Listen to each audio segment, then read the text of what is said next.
Okay, we're back. So we're talking about the net reproduction ratio, the NRR, and I said that this is the ratio of births in the next generation to births in the previous generation. So the numerator is are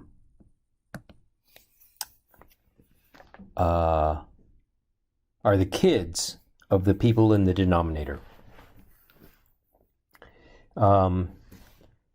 And I said that in the long run,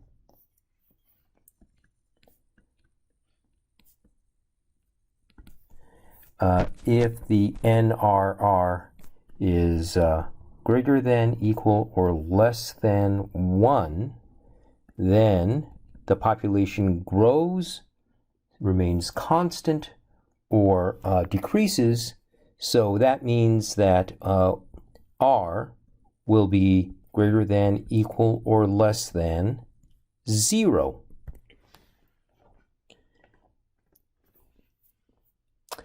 So this is generally true in the long run.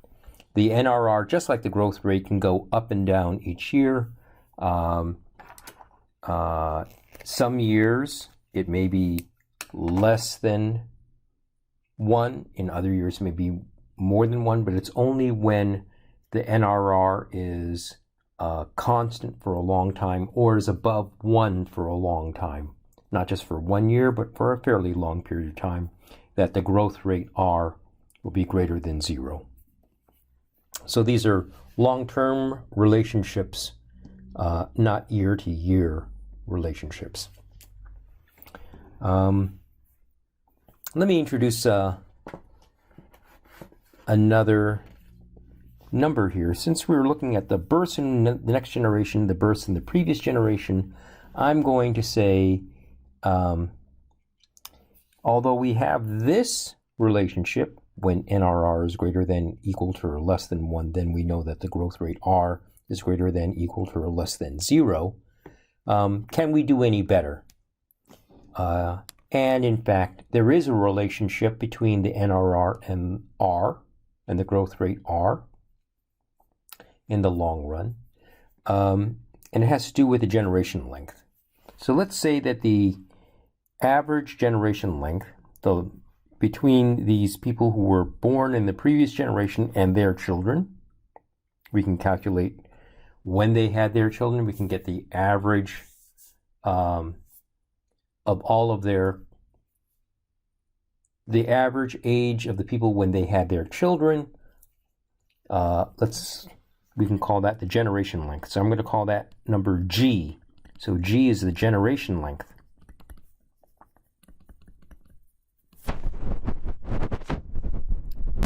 And here's a true fact about human beings. In most human populations, the generation length can go up and can go down, but in general, G is going to range between maybe 25 on the low end, 25 years on the low end, and maybe 33 or 34 on the upper end.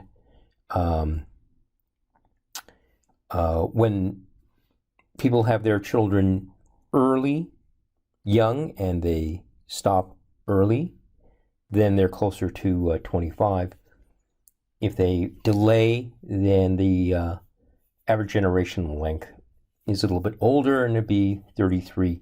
It turns out that, this is handy to remember, that's like 1/4 to 1/3 of a century. In any event, so what we can say is, since NRR is the births in the next generation to the births in this previous generation, if we let let's say, B, the births at some origin time, be 0, and we can compare that to the births G years later. Then it must be the case, we just said that the births G years later, on average, because that's the average generation length, to the births at the beginning of their period, the year, the cohort when they were all born, that thing is going to equal the NRR.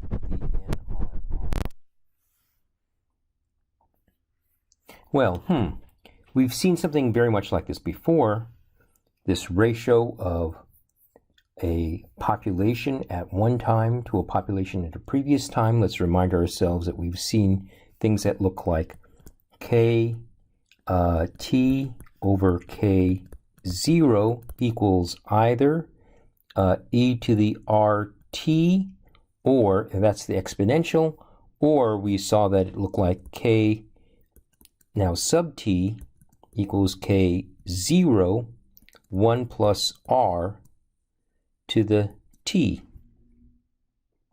This is exponential, and this is our geometric. Let's choose the exponential for the moment. We're going to look at this model here. And so we have the same thing. We have this BG, this ratio, BG to B0 equals the NRR.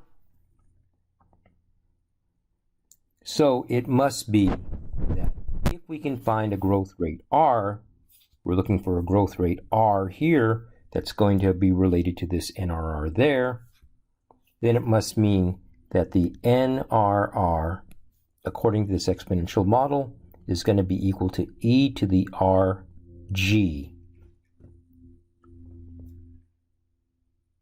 So if we know what G is, and if we know what the NRR is, we can calculate what that growth rate is. And we do that exactly as we did before. We're going to solve for this R, and that means that the log of the NRR divided by the growth rate G, by the generation length G, equals R. Let me give you some numbers. We have our Lexis diagram. We're going to focus on this cohort way in the past of women born in the United States in the 1934 cohort of women. And if they were born in 1934, they are now 88 years old. These are women. So instead of looking at all people and looking at all of their children, I'm just going to look at women and their daughters. Some of them live only short time. Some of them lived for a long, long time. And we're going to look at the births that these women had. And they had this birth there and this birth there, and so on. We add up all of those births, and we look at the ratio of all of those red dots. And now, because we're looking at women, the red dots are only daughters. And it turns out that over their lifetime, now they're 80, what did I just say? They're 87 years old. So they're done with their fertility. They're not going to have any more kids. We can count the complete number of kids they have. It turns out that these women, in total, the ratio of the daughters they had to their starting population, the NRR for this group was 1.494. That means that over their each generation, that the generation that these women had, there was 1.49 times larger. So they had 1.49 daughters for each woman in this starting population. I'm not going to go through exactly how we calculated what the generation length is. It's a slightly complicated calculation, but I'll tell you what it is right now. I calculated it, and I got a G of 25.8 years. What does this tell us? That it says that R is going to be the log of the NRR divided by G. That's going to be the log of 1.494 divided by 25.8. And I got, what did I get? I got 0.0155. So that is 1.55% per year. And that's our growth rate R.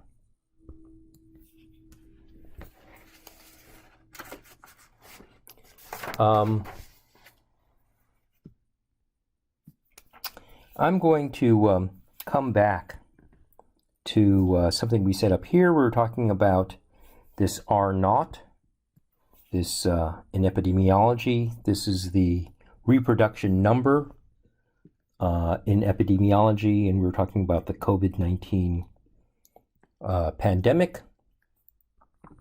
As I said, R0 works just like R, so we have this observation that R0, when it is greater than, equal, or less than 1, then infections, I'm going to say new infections, new cases, either increase, are steady,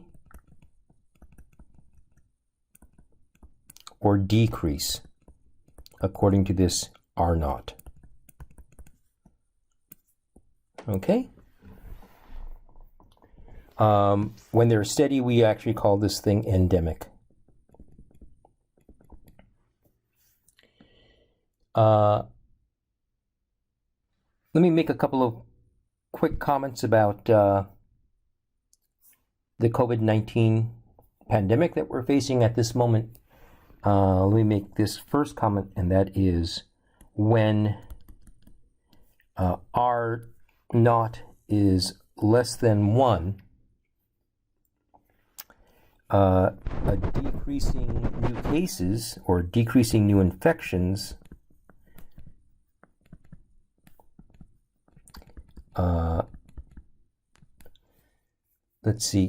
does not mean 0 infections. New infections can still occur. There can still be new cases even though R0 is less than 1.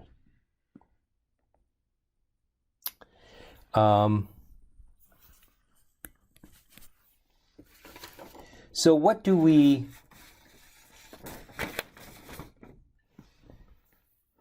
R0 is the ratio of is how fast each infected case, or not how fast, how many new infected cases a person in the first generation will cause.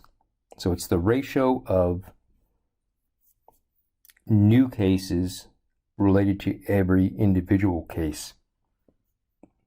This number can be, it can vary quite a bit from disease to disease. You may know this. Measles has a R0 of, typically they think of it something like 16 or 18. So each case of measles in a susceptible population will generate 16 to 18 new cases. The 1918 influenza thought to have an R0 of around 1.8. So each case generated 1.8 new cases. And we think COVID-19 has an R0 of around 2.5 or maybe 3. Something like in the range of 2.5 to 3.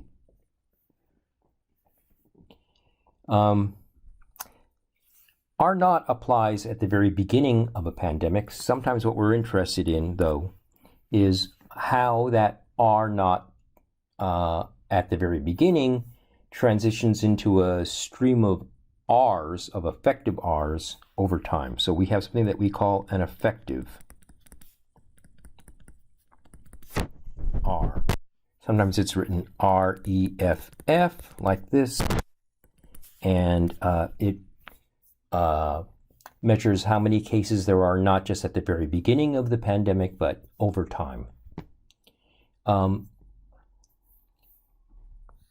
How is effective R or RF, or we're just going to call that capital R, how is that related to R0? This effective R, it will depend on how many people in the population are susceptible. So we're going to say S for susceptible times R0. And S equals the proportion of the population who are susceptible to infection.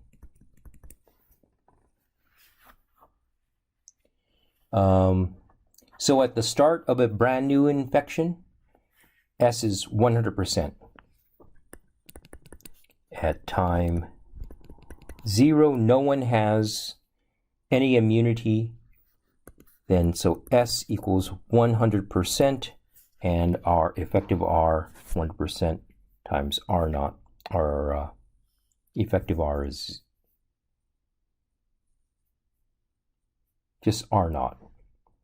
At some time in the future, at time T, let's say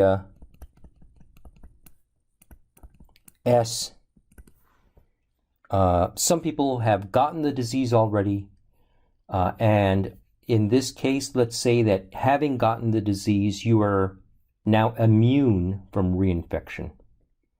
So let's say that if after a period of time, half the people are immune, then S will be 50%.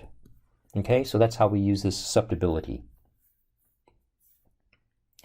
And so obviously as more people acquire immunity, and they can acquire immunity as people acquire immunity, S increases,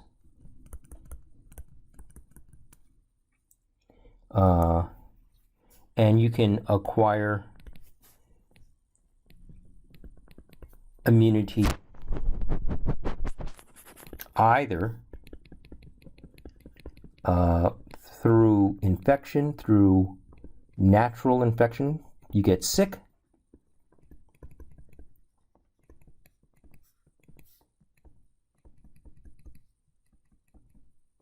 or through vaccination.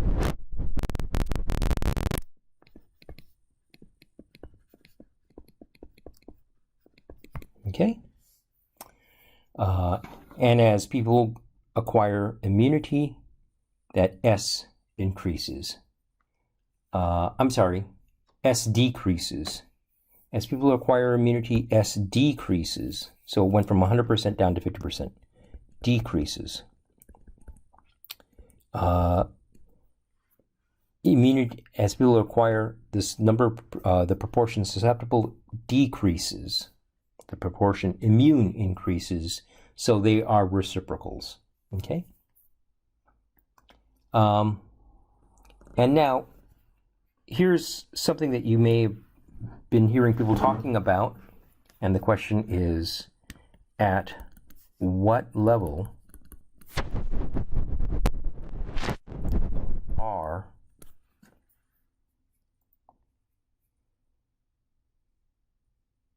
do we need to attain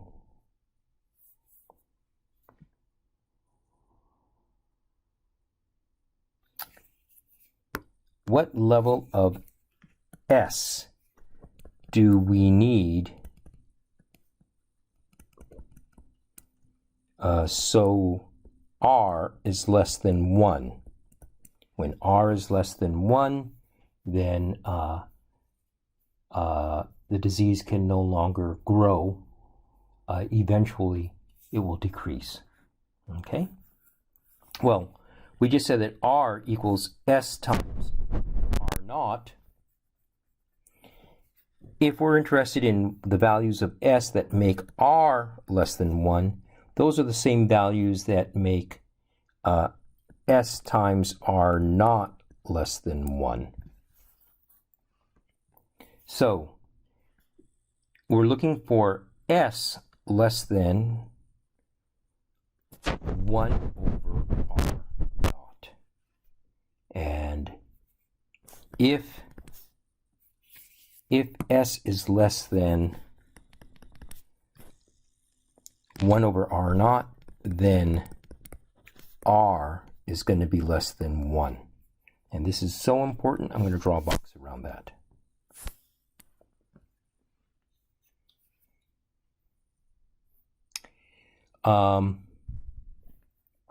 In fact, the way that we normally talk about this is not in terms of S, that's the proportion susceptible. We talk about the proportion immune. And if S is the proportion susceptible,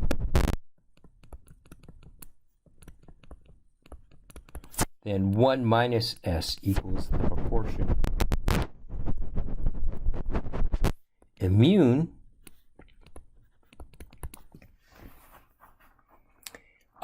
And so what we normally talk about is that 1 minus S should equal 1 minus 1 over R0. And so we need to get this, the proportion immune, around this number. And this number is referred to as the herd immunity threshold.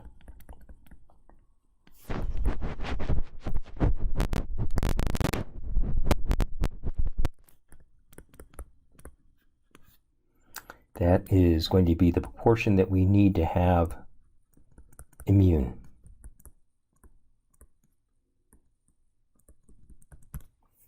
So if R0, what was our R0 for COVID-19? 2.5 to 3 is 2.5 to 3, then the herd immunity threshold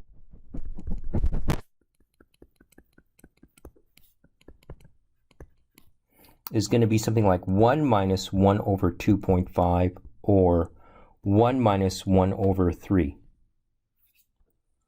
And this 1 over, that is 2/3, that's 66%. And this is 60%.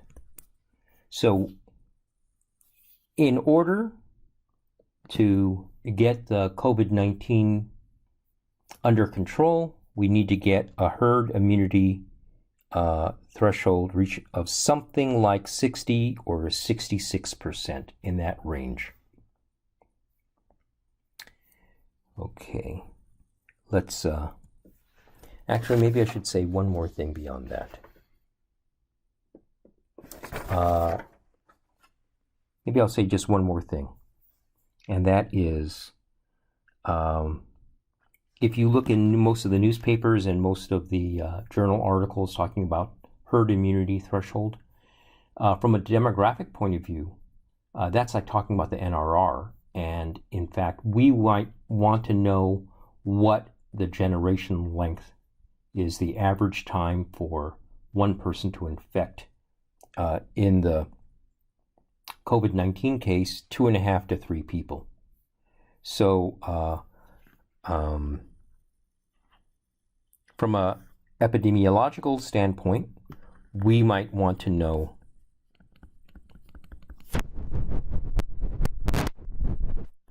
the equivalent of G for COVID-19 so that we could calculate R. Okay? I'll make one more comment here. I know I say I'm only going to make one more comment. I think I'm going to make another comment. I think, what did I say up above? Measles had a R0 of something like 16 to 18. Yeah, up here I said that measles has an R0 of 16 to 18. So measles, it had an R0 of, let's say, 16. It had a G of around, I think, something like a little bit more than 2 weeks. Let's say, just for our purposes, 15 days. And I'm going to say the 1918 influenza, its R0 was, I think I said 1.8. I think I did say 1.8. And I think its G was something much faster. It was something like 2.5 days. I could be wrong. You could look this up. And you can then calculate what the growth rates per day, calculate R per day for those two diseases. Okay? Now let's go back to our Lexis diagram. That was a little pause. Actually, it's been matter of fact, let me stop and we'll come on to another video.